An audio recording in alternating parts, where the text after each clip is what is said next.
안녕하세요. 반갑습니다. 네, 샵 MC 필TV의 언제나 필서구 MC 필입니다. 코로나19로 지난 2년간 우리 굉장히 많이 힘들었습니다. 정신적으로도 그렇고요.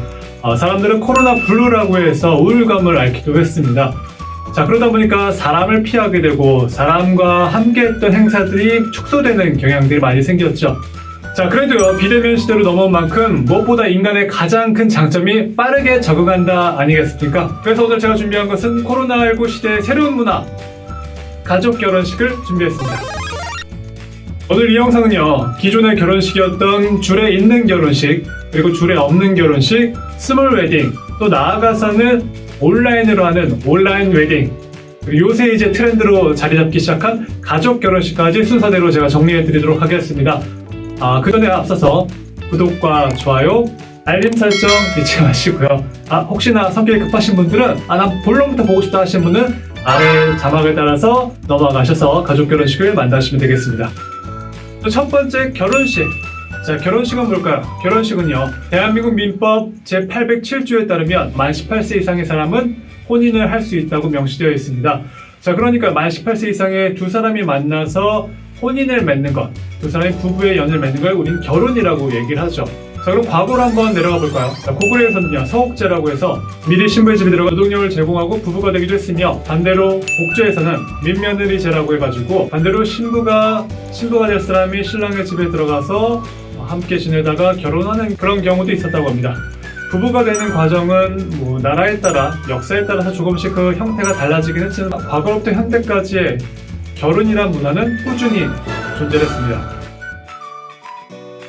주례 선생님을 모시고 있던 주례 있는 결혼식, 그리고 주례 선생님을 제외한 사회자 주도로 진행됐던 주례 없는 결혼식, 우리만의 결혼식을 위해서 스몰 웨딩, 코로나19 때문에 하객을 부르기가 힘드니까 유튜브 라이브를 통해서는 유튜브 웨딩, 최근에 가족 결혼식까지 오늘 전반적으로 한번 정리해 드리도록 하겠습니다. 가족 결혼식을 해야 하는 이유, 자, 우리가 이제 코로나19로 들어오면서 여러분들이 가장 고민되시고 걱정되시는 게 뭐예요? 결혼식 혹시 취소되지 않을까? 우리가 힘겹게 했던 스드메 예약, 그리고 결혼식까지 다 모든 걸 완성시켜 놨는데 그걸 한 번에 무너뜨려야 되는 상황들이 생기곤 합니다.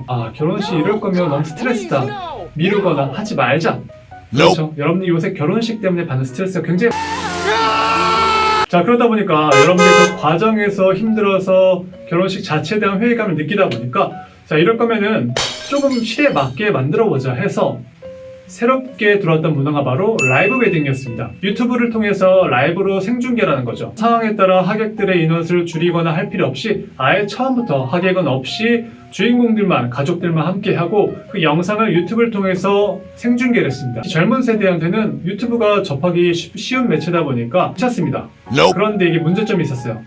바로 누구나 채팅을 자유롭게 왔다 갔다 할 수 있기 때문에 집중이 잘 안 돼요. 여러분이 줌을 통해서 회의를 해보셔서 아시잖아요. 내 결혼식 축복을 받아야 되는데 오히려 축복을 보다는 그냥 출첵이 되고 말죠. 그리고 어른 세대는 유튜브를 통해서 들어오는 게 쉽지 않으십니다. 자, 그렇다면요, 가족 결혼식은 어떨까? 우리가 결혼식을 하는 이유 중에 아시잖아요. 중요한 이유 중에 하나가 뭘까요? 바로 축의금이죠. 그동안 내가 냈던 축의금을 걷어서 한번 내가 몰아서 그럼 받는 날이잖아요.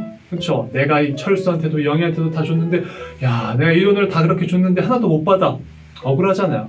물론 나 괜찮아 하시는 분도 있어요. 그런 분들은 괜찮습니다. 축의금 안 받으셔도 돼요. 좋은 일 하셔도 되고요. 하지만 보통의 일반적인 결혼식은 축의금을 받아서 그 결혼식 관련된 비용을 지불하기도 합니다. 온라인 잘 되어 있어요. 카카오페이, 토스 통해서 그냥 온라인을 받으시면 되고, 처음부터 청첩장을 보낼 때부터 계좌를 박아서 보내세요. 그러면 요새는요, 그냥 축의금만 주고 가서 밥 안 먹는 게 오히려 매너란 얘기도 있어요. 그러니까 여러분들 이런 문화 자체를 그냥 솔직하고 편안하게 받아들이세요. 청첩장에 계좌를 넣어서 축의금을 받으시면 됩니다. 자, 그리고 무엇보다 결혼식은요, 무슨 자리죠? 축복을 받아야 되는 자리입니다. 주변에 보면 우리 결혼식을 축복해줄 사람, 그 중에서도 가장 축복해줄 사람, 바로 부모님, 가족이겠죠. 자, 그리고 무엇보다도 중요한 거, 비용적인 절감입니다. 스드메를 포함해서 결혼식까지 드는 비용들 생각해보세요. 적게는 몇백만 원, 많게는 수천만 원이 듭니다. 가족 결혼식으로 진행하면 오히려 좀 더 여유롭게 진행할 수 있고 비용적인 부분에서도 훨씬 더 많은 비용이 절감이 됩니다. 그 비용을 여러분이 여행 가시거나 신혼여행 가시거나 아니면은 살집을 마련할 때 보태시는 게 훨씬 낫지. 신랑 신부 손님들이 와도 누가 누구 왔는지도 잘 몰라요. 나중에 방명록 보고 아 왔었구나 하는 거지 잘 기억도 나지 않습니다. 신랑 신부들 밥 먹을 시간도 없고 다리도 너무 아프고 계속 서 있잖아요. 그럴 시간에 그냥 여유롭게 식사 즐기시면서 가족 결혼식을 통해서 정말 축복을 받으시면 좋을 것 같아요. 어떻게 구성해야 될까? 가족 결혼식 어떻게 해야 될까? 기존에 줄에 있는 결혼식과 줄에 없는 결혼식과 또 다른 거 아니야? 라고 생각하시는데 자 한번 따져볼까요? 줄에 없는 결혼식으로 제가 순서를 소개해 드릴게요. 먼저 장례 정리가 있고요. 오프닝이 있고 사회자 소개가 있고 주인공을 만나죠. 신랑 입장, 신부 입장. 자 이어져서 바로 두 사람을 서로 마주보게 한 다음에 맞절이 있고요. 혼인서약서 낭독을 하고 그리고 예물 교환을 하고 이런 어떻게 되죠? 두 사람 앞을 보게 한 다음 신랑 신부 이것으로 부부가 되었음을 선언합니다. 성혼 선언이 이어집니다. 자, 그 후에는요, 바로 이어서 요새 줄에 없는 결혼식이기 때문에 뭐 양가 아버님의 덕담, 어머님의 덕담이 이어지고요. 뭐 신랑 신부가 따로 준비한 뭐 부모님에 대한 편지 낭독 정도가 진행되고요. 그 후에 축가 그리고 이벤트가 이어집니다. 마지막으로 부모님의 내빈들께 감사 인사를 하고 행진으로 마무리합니다. 자, 여기서 끝이 아니죠. 2부로 넘어가서 다시 신랑 신부가 함께 동시 입장하고 나서 드레스로 갈아입었겠죠? 입장하고 나서 케이크 등장하고요. 케이크에 촛불 점화 그리고 다 함께 축하를 해주고 커팅을 하고 그 다음에 이어서 샴페인 건배 제의가 있습니다. 그리고 두 사람의 결혼 축복합니다. 박수 치면서 끝나게 됩니다. 그렇죠? 이게 보통 우리의 줄에 없는 결혼식의 순서예요. 가족 결혼식은 어떨까요? 가족 결혼식 보통 아무래도 일반적인 결혼식장보다 작은 규모로 진행하고요. 마이크가 없는 경우도 있습니다. 자, 제가 딱 순서를 정해드리겠습니다. 먼저 사회자를 정해놓으십시오. 사회자를 먼저 정해서 이 사회자가 어떻게 예식을 할지, 가족 결혼식 어떻게 꾸밀지 미리 상담과 함께 대화를 나눠보시고요. 그리고 사회자는 아마 미리 도착을 하기 때문에 또 한번 현장에서 체크를 한번 하고요. 동선 같은 걸 체크를 하고 순서는 이렇게 진행하면 됩니다. 오프닝이 있죠. 사회자가 분위기를 보고 자 지금부터 결혼식을 시작하겠습니다. 한 명 한 명 그냥 가까웠잖아요. 몇 명은 되지 않습니다. 한 명 한 명 찾아다니면서 자 이제 결혼식 시작할 거니까 앞쪽을 좀 바라봐 주세요 하고 신랑 신부는 뒤쪽 편 어디에나 좀 입구를 쓸 수 있는 공간이 있어요. 그쪽 편에 우리 신랑 신부를 함께 세워 놓으시고요. 우리 사회자는 좀 앞쪽 편 사람들이 볼 수 있는 공간으로 모셔가지고 오프닝을 하시면 돼요. 자 오늘 이렇게 와주셔서 감사드리고요. 지금부터 우리 신랑 땡땡땡과 신부 땡땡땡 양의 결혼식을 시작하도록 하겠습니다. 자 여기서 중요한 거 그냥 오프닝으로 끝나면 재미가 없어요. 약간 유머를 더하면 더 좋겠죠. 제가 신랑 땡땡땡의 형인데요. 우리 동생 저보다 장가를 먼저 갈 줄 몰랐는데 먼저 가는군요. 참 예쁩니다. 기분도 좋고요. 하지만 누구보다 축복하는 마음으로 오늘 사회를 맡게 됐습니다. 여러분도 함께 신랑과 신부를 축복해 주셨으면 좋겠습니다. 뭐 이런 식으로 여러분들이 하실 수 있는 자연스러운 유머를 구사하시면 됩니다.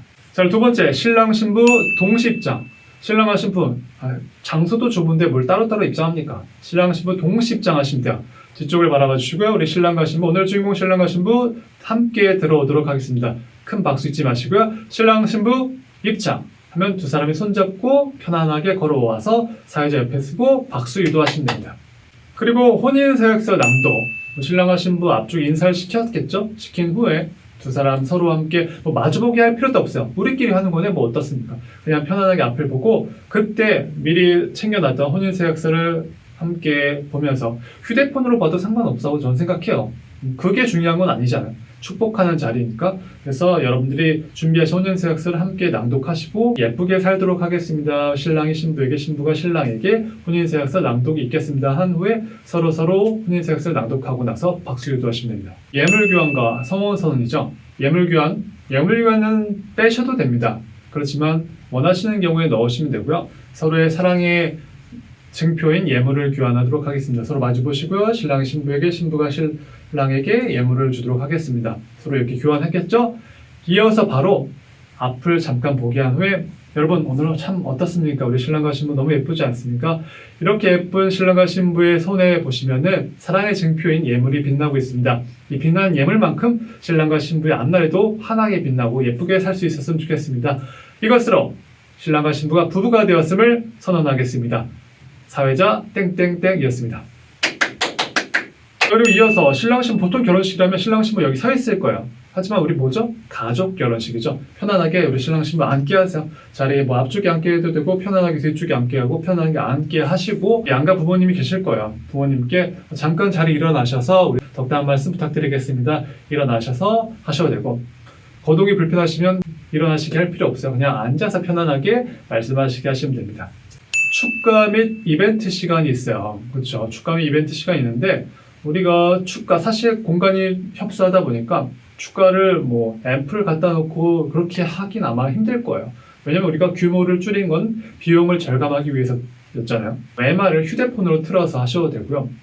만약에 업장에 그게 가능하다면 미리 축가를 하실 분들은 MR을 먼저 체크 한번 하시고 축가를 준비하시고 노래를 부르시면 되겠습니다.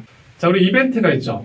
가족 결혼식에서 이벤트를 잘 안 하긴 해요. 근데 좀 재미를 원하시는 분들도 계시더라고요. 그런 경우에 제가 하나 추천드릴 수 있는 게 바로 신랑 신부 중계 게임, 관심법 게임인데 어떤 거냐면 신랑과 신부 잠깐 앞으로 나오세요 한 후에 서로 마주보기 한 후에 스케치북을 서로 준비하게 해요. 그래서 이 스케치북 안에는 신부가 꼭 알아야 될 거죠. 그러니까 서로에게 서로가 꼭 알아야 될 자기만의 어떤 그런 것들이 있어요. 뭐 신랑이 예를 들면 신랑의 생일, 신랑이 어떤 기념일, 우리 첫 키스한 장소, 첫 키스한 날 이걸 서로 적어놓고 상대가 맞추게 하는 거예요.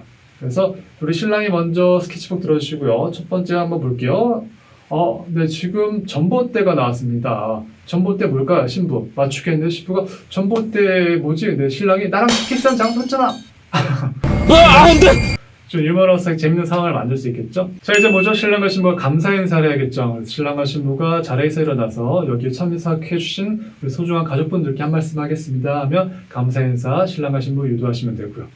마지막으로 사회자 주도의 클로징인데 무엇보다도 클로징은 깔끔하게 해주셔야 돼요. 왜냐면 이때는 이제 결혼식 다 끝난 줄 알고 밥 먹자 뭐하고 하신단 말이죠. 이럴 때 우리 사회자는 자, 이것으로 오늘 2022년 결혼식을 마치도록 하겠습니다. 우리 신랑과 신부 앞날에 축복을 해주시면 감사하겠습니다. 저도 오늘 너무 즐거운 시간이었고요. 내년에는 제 결혼식으로 만나요. 여러분 감사합니다. 신랑 신부 차렷, 오늘 오신 하객분들께 인사, 소중한 가족분들께 인사하고 마무리하셔도 되고요. 가족 결혼식 사회 순서에 대해 좀 정리를 해드렸어요. 여러분들이 사회자, 전문 사회자를 섭외하시면 훨씬 더 깔끔하고 정말 괜찮은 진행이 되겠죠. 하지만 여러분들이 만약에 그래 우리가 가족 결혼식을 하는 이유는 그냥 비용 절감 때문에 그래 라고 하신다면 주변 지인분들 중에서 좀 매끄럽게 깔끔하게 말을 하시는 분들 섭외하셔도 괜찮습니다. 조금 틀리면 어떻습니까? 가족 결혼식잖아. 우리가 함께하는 소중한 결혼식, 즐거운 시간이라는 거 꼭 잊지 않으셨으면 좋겠습니다. 오늘 이렇게 해서 새로운 트렌드로 자리 잡아가고 있는 가족 결혼식에 대해서 알려드리겠습니다. 사실 가족 결혼식은 이름도 아직 명확하지 않아요. 정해진 게 없어요. 뭐 직계 가족 결혼식, 가족 결혼식, 소규모 결혼식 뭐 이런 식으로 다 각기 다르겠습니다. 용어를. 하지만 저는 오늘 가족 결혼식을 용어를 한번 정립을 해봤고요. 저는 그렇게 생각해요. 제가 결혼식 사회를 다니면서 항상 드는 생각이 결혼식은 무엇보다도 사랑이 가장 중요합니다. 두 사람의 사랑, 신랑과 신부의 사랑을 모든 사람 앞에서 외치는 자리죠. 맹세하는 자리입니다. 앞으로 우리 두 사람이 예쁘게 살 거라고 이분들께 다 외치는 자리거든요. 세상이 힘들어도 사랑은 전 영원해야 된다고 생각을 하고요. 사랑을 외치는 데 있어서 어떤 고가의 웨딩이 중요하다고 생각하지 않습니다. 여러분의 사랑이 가장 중요하죠. 그래서 저는 조금 더 비용 절감하셔서 가족 결혼식으로 예쁘게 여러분들의 소중한 시간을 채우셨으면 좋겠습니다. 여러분들 아름다운 사랑 응원하고요. 2022년 새해 복 많이 받으시길 바라겠습니다. 가족 결혼식을 준비하고 계신 우리 예비 신랑 신부님들께 이 영상이 꼭 도움이 되셨으면 좋겠습니다. 저는 언제나 필 속을 탄 MC 필이었습니다. 여러분 감사합니다.